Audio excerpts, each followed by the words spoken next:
Our home is supposed to be your sanctuary, the one place where you can lock the doors, turn off the lights, and finally feel safe.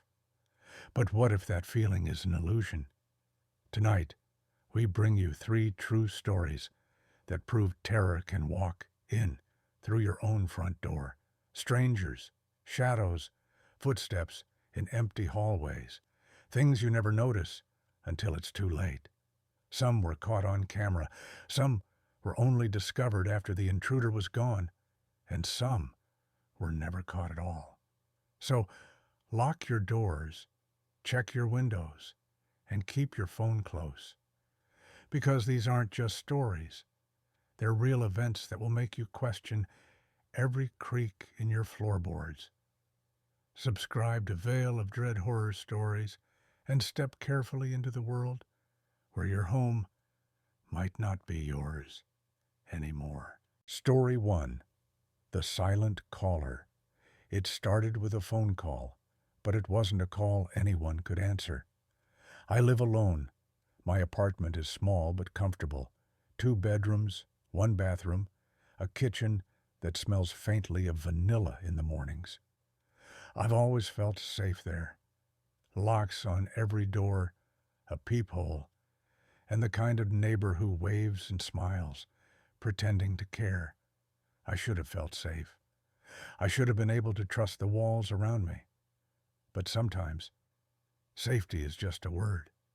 The first call came late on a Thursday night.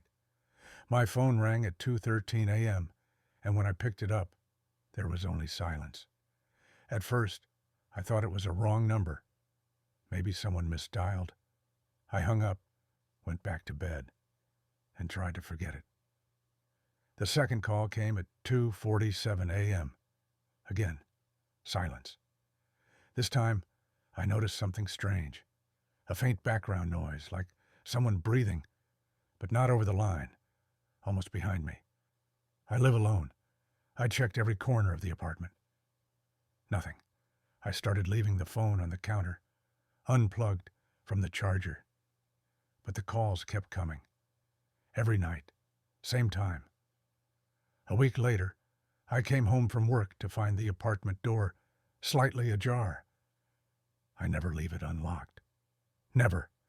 My hands shook as I pushed it open, flashlight in one hand, phone in the other. The apartment looked normal, except the faint smell of wet soil lingered in the air, like someone had tracked dirt inside. Nothing was stolen. Nothing was moved. Yet the fear settled into my chest like a stone. I installed cameras in the hallway and living room the next day. I thought they would bring reassurance. Instead, they showed me things I can't forget. 2 nights later, I was asleep when the alert came through my phone. The living room camera had detected movement. I froze. The timestamp read 2:46 a.m., 1 minute before the usual phone call. On the screen, a shadow moved across the room, slow and deliberate. Too tall to be my neighbor, too deliberate to be a trick of the camera. I couldn't see a face, just a dark silhouette, gliding across my carpet, pausing near the window, and then gone. The next morning, I called the police. They took a report and told me to be careful, to change locks, to make sure no one had duplicate keys. I did everything. Changed the locks, installed a deadbolt, bought a small alarm system. And yet, the calls continued. Sometimes they came in the afternoon when I was home, and I could hear faint scratching through the receiver, like someone fingernails on wood. Sometimes the silence itself seemed to stretch, the kind of silence that presses against your ears until you think you can hear your heartbeat in the hallway. One night, I woke to a sound I'll never forget. Footsteps, soft, barely audible, coming from the kitchen. I froze. My phone was in the bedroom, buzzing with a call I didn't recognize. Slowly, I grabbed it, trembling, and answered. Nothing. Silence. But then, faintly, the sound of breathing inside the apartment. I grabbed the flashlight and tiptoed toward the kitchen. The beam cut through the darkness, reflecting off the countertop. There was nothing there. Then I saw it, a handprint on the fridge. Not faint, fresh, wet, like someone had just pressed their palm against the cold metal. The police returned the next day. They found no fingerprints, no forced entry. They suggested a mental health check, implying I might be imagining things. But I know what I saw. I know what I heard. 2 nights later, I set up a small tripod with my phone camera pointed toward the living room. I wanted proof, something undeniable. At 2:45 a.m. the phone rang. I answered. Silence. Then I heard it. Steps on the hardwood floor. Slow. Measured. Approaching the bedroom. I turned the camera on, streaming live. My hands shook. My heart thudded in my chest. On the footage, I saw it. A figure standing at the edge of the living room. Tall, faceless, just a shadow in the night. It looked at the camera, tilted its head slowly, and then vanished. I called the police immediately. They came, searched the apartment, top to bottom. Nothing.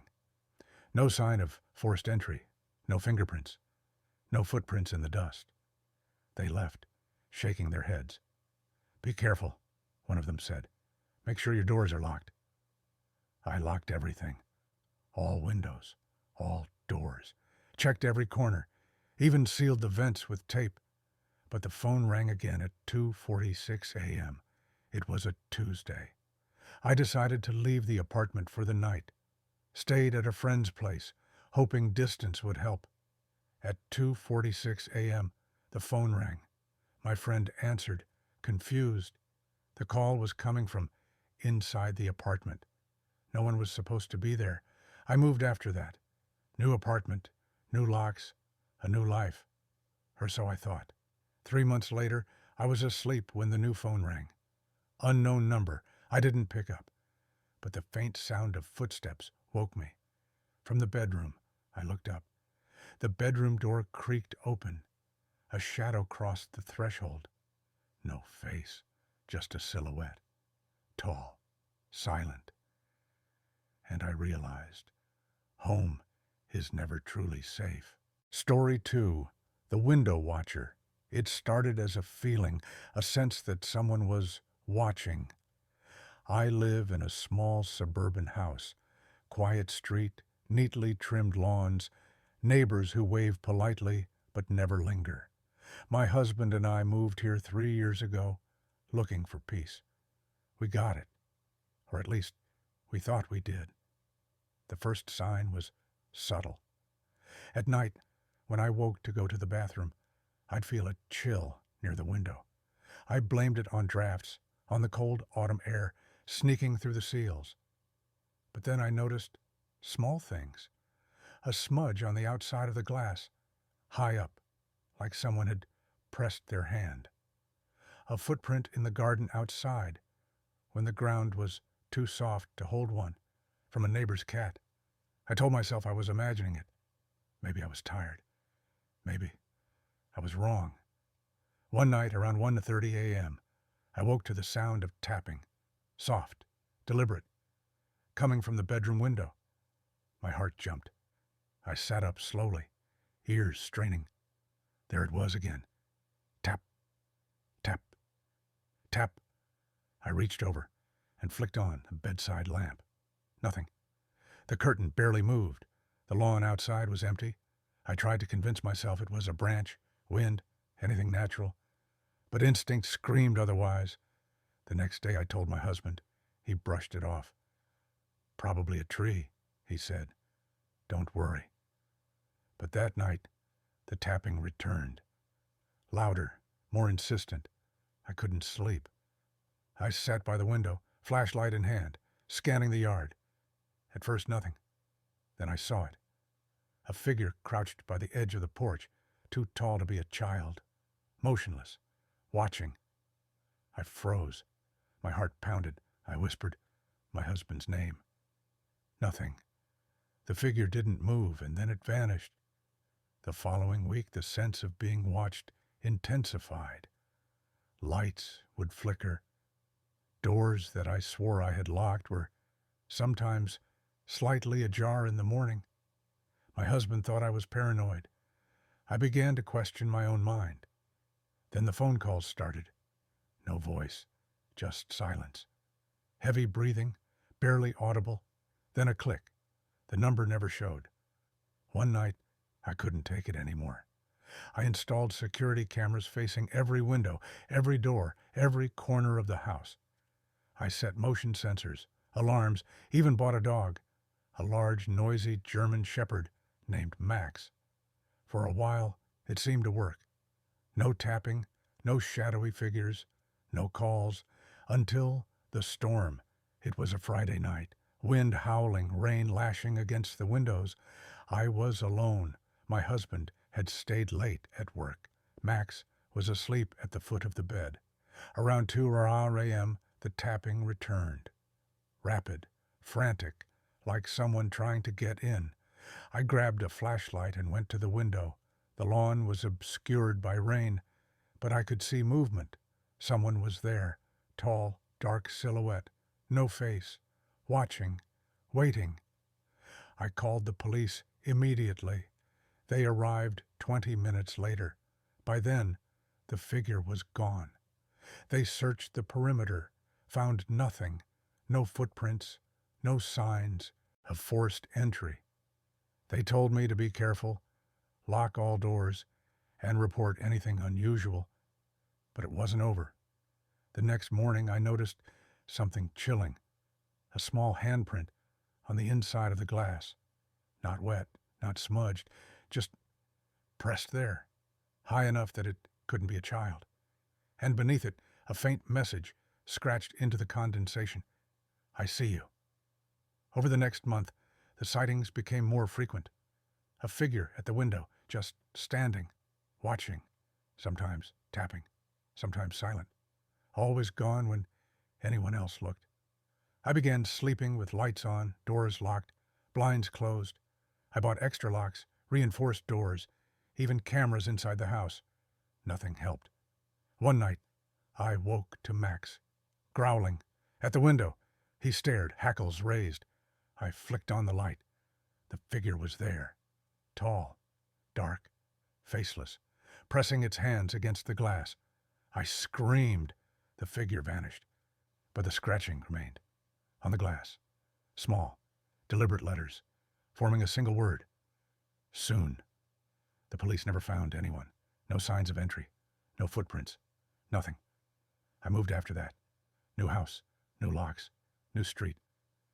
But sometimes, late at night, I feel the same chill near the window. I check outside. Nothing. Yet I know it's still there. Watching. Waiting. And I know it will find me again. Story 3. The Basement Intruder. It started with a sound, a faint scraping noise coming from the basement. I live in a 2-story house on the outskirts of town. Quiet neighborhood, friendly neighbors, the kind of place where everyone leaves their doors unlocked. Or at least they used to. I never thought anything could happen here. Until it did. The first time I noticed it, I was upstairs folding laundry. A scraping sound, slow, deliberate, coming from below. I paused, listening. Silence. I chalked it up to the old house. Settling. Basements make noise, right? Pipes. Wind. Old wood. I ignored it. That night I woke to a creaking floorboard. My husband was away on a business trip. I told myself it was the house again. But then I heard it. A faint whisper. Not my imagination, not the wind. A voice, low, indistinct, coming from the basement door. The next day, I told a friend. They laughed. Basements are spooky. You just need to install better lighting. I did. I installed motion sensor lights, extra locks on the basement door, Even a small camera at the top of the stairs. Nothing. 2 nights later, I was brushing my teeth when I heard it again. Scraping, faint whispers. I grabbed the camera and pointed it toward the basement door. Motion detected. A shadow moved across the doorway. Slow, careful, watching. I called the police. They came, checked the house, found nothing. Probably a raccoon, one officer suggested. I laughed nervously, but my stomach was heavy. Over the next week, the incidents escalated. Doors that I had locked were found unlocked. The basement light would flicker on by itself. Items moved, chairs slightly shifted, boxes tilted.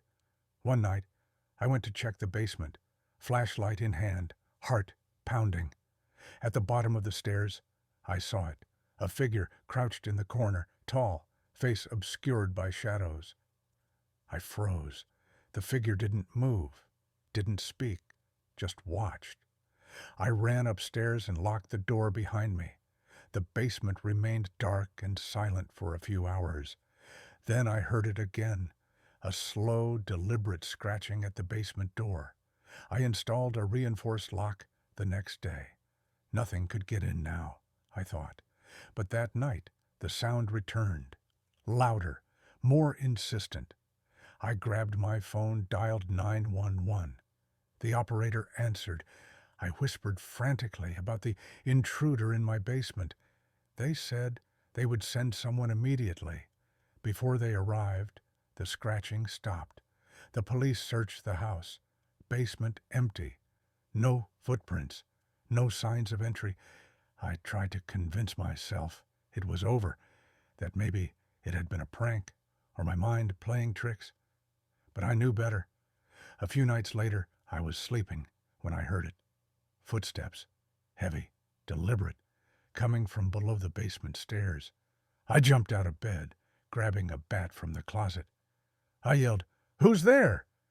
No response, just silence. Then a door creak, the basement door slowly opening.